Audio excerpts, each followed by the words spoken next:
Bluey on Disney Plus is one of me and my family's favorite new TV shows, so needless to say, I was excited to check out the Bluey Shadowlands board games. Does it disappoint? Yeah, it kind of does. Let's talk about it.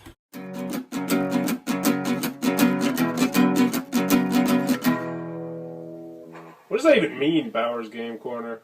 Ahoy there, YouTube! I'm back again today for another game review, and today I'm very excited to check out Bluey, the Shadowlands board game from Moose. This is for 2 to 4 players, ages 3+. It's based on the immensely popular Bluey television show, but in particular, the Shadowlands episode where they're at the park trying to go from one shadow to the other shadow. And so, you're going to be moving around this large board right here, which is a little bit unique, as you can see, because it's going to have a little spinny thing on the bottom, trying to stay in the shadows in order to get to the cupcake area right here, the finish. But in order to get to the finish, you have to have 5 cupcakes. Now, how the game works is really quite simple.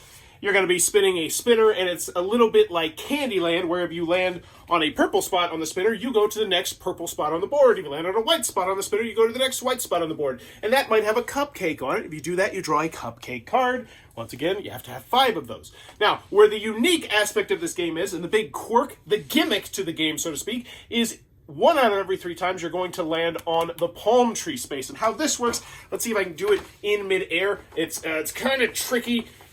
What you have to do is assemble this at the very beginning, which is easy, kind of, and then push down on the center and then turn this only 1 click. And when you do that, it will spin this around there, which will change the shadows and lights in the park. So this is supposed to represent sunlight. And if you get that, then you have to go back. And the movement in the game is simple, and it can be fun for kids because they can go huge chunks of spaces at a time because there might be a whole bunch of shadows in front of them, so they just go woo, boo, boo, boo, boo, go a whole bunch of spaces. And it doesn't work as well as I would like it to. I'll splice in just a little bit of my frustration right now, and you can see, how it's not easy for adults, let alone my kids. You see a sunny spot. So you see how that's kind of sunny, and we can adjust it a little bit. Oh, nope, we can't. God, come on. Get the...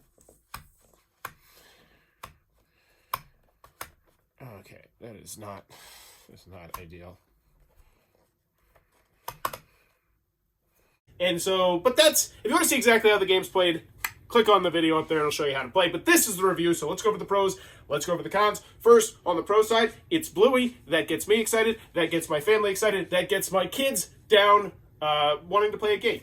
And that's always spectacular. So I will give it a check mark for that. Also, it's easy to learn, kind of. The rules could be a little bit better. They're not fantastic. They could be a little bit clearer with more pictures and illustrations.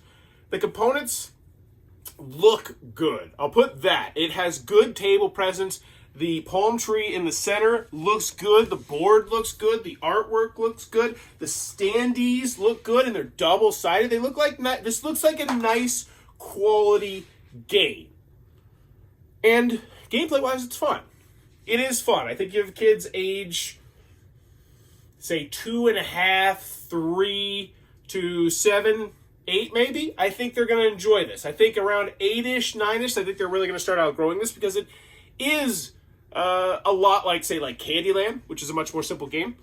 But that was what I got on the pros. Moving on to the cons, I was disappointed with this game. I will say that. And I want to start off by saying there's another Bluey board game, which I'll post an Amazon link down below if you're interested in that one, which I like better and my family likes better, and it's less frustrating than this one. That's the scavenger hunt game. But what really didn't click with me this is just the components. It's just frustrating for kids. And it's not just frustrating for kids, it's frustrating for adults, and it's not a deal breaker. And if you only have 1 board game, your kids are still going to enjoy this. And I will say it like this. I think that if you have kids between the ages of 3 and 7, they are still going to enjoy this game. So there you go. But there will be more frustration associated with this game than there should be, which is why I would recommend the other Bluey game, which is the same price, even though it has slightly lower box quality, oddly enough. It's kind of weird. You think they'd be uniform, but they're not. But it's the same size, it's the same shape box. It's a scavenger hunt game. But back to this game. It's just that it's so light, it's so simple, that you just want everything to work very cleanly, and it doesn't. And I know in particular, my 5-year-old would get frustrated because they would want to do it. And in a children's game, you should be able to let kids do this, and it just didn't ever work out the way to be like, you have to press down firmly, and then I'd like try and help him by putting his hand down, but I'd have to press firmly. He'd say, "Al, you hurt my hand." I said, "I'm sorry, buddy, but you got to press down firmly because Moose decided that these components were good enough. Like, these are good enough. You know, it's a $15 game. We don't have to make amazing components. These are good enough." And at the end of the day, and I've reviewed a lot of games like this, what I like to call gimmick games.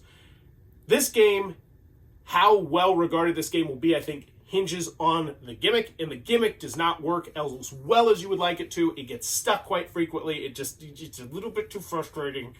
And in the end, that kind of kills the game a little bit for me. And I would say this would go from a good children's game to just an okay children's game at that point. So final rating on this one, I'll give it like a 6. I think it's okay. The gameplay is still fun, especially if you have younger Bluey fans. Adults aren't going to be pulling their hair out because it doesn't outstay its welcome. It's relatively short. It's inexpensive.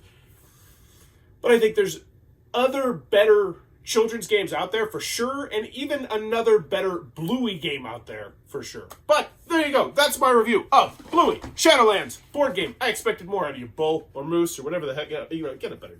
Like Moose. It's just Moose. Like, look, that's the name of the game company. Just Moose. How am I finding that on the internet? Anyway, yeah. If you enjoyed this content, please be sure to click on the subscribe button down below. As I'm trying to reach 9,000 subscribers this year to celebrate my 9th anniversary of making YouTube content. In the comments below, let me know what children's property, TV show, movie, would you love to see a good board game made out of? A good children's board game made out of. So you could really, you know, immerse your children into something that you love. A beloved IP. Personally, you know what? I'm going to go Teenage Mutant Ninja Turtles. That was what I was huge on when I was a kid, and my kids just never got into them that much. I didn't really push the issue, though. But let me know in the comments below. What is the question? The answer to the question, as always, thanks for your time, YouTube.